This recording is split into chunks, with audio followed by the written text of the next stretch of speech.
tuende tumpeleke mtoto matibabu aweze Mungu atakavyomfanikisha.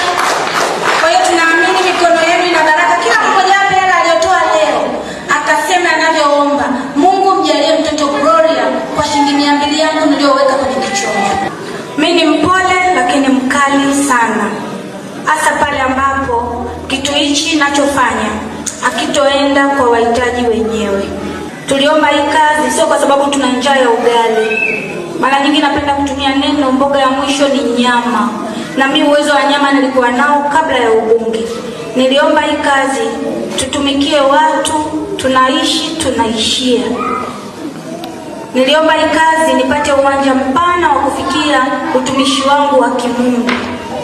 Wanaonifahamu mimi nimezaliwa Mbinga kwenye mazingira ya uyatima. Nilikuwa nakosa kunipa blanketi au kunipa kanga. Mungu amefanya njia yake, nimetangulia mbele.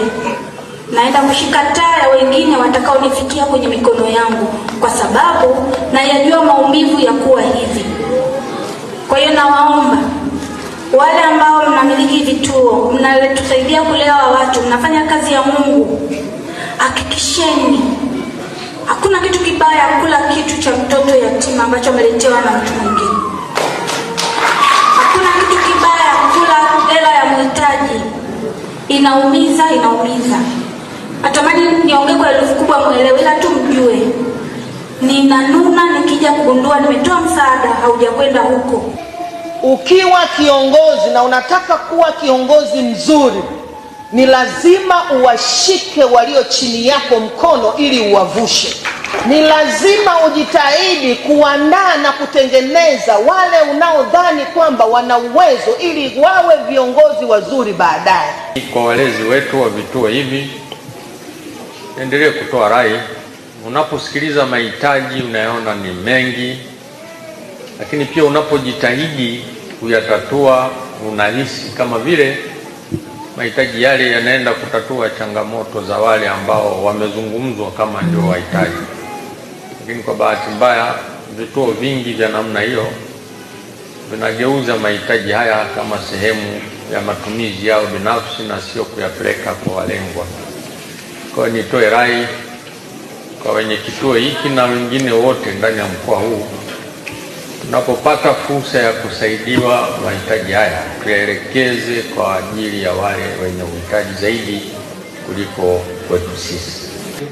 Na nakutaka uendelee, kwa sababu watoto wenye uhitaji maalumu hawako hawa tu katika mkoa wetu, kila mahala wapo. Lakini pale utakapoona nafasi unayo ya kuwapa huduma, ya kuwatolea huduma watoto wa aina hii, basi uendelee kuwa na moyo huo na kuendelea kutoa huduma hiyo na nyinginezo ambazo zipo kwa wahitaji hawa. Hiyo ndio kazi muhimu na ambayo kwa kweli hata Mheshimiwa Rais, mimi naamini akiona namna ambavyo unafanya, anaona kwamba jitihada alizozifanya yeye pia zinazaa matunda, maana hii kazi Mheshimiwa Rais ndo anayoifanya kila mwaka. Mwanangu ana changamoto ya sehemu ya kutolea haja kubwa. Haja kubwa inatoka kwenye mkojo. Baba yake alinikimbia, ndio hivyo. Tulishaenda naye Pelamio, tukapima, vipimo vyote vimeisha. Kwa hiyo na umetupangia tarehe, inabidi aende kufanyiwa operation.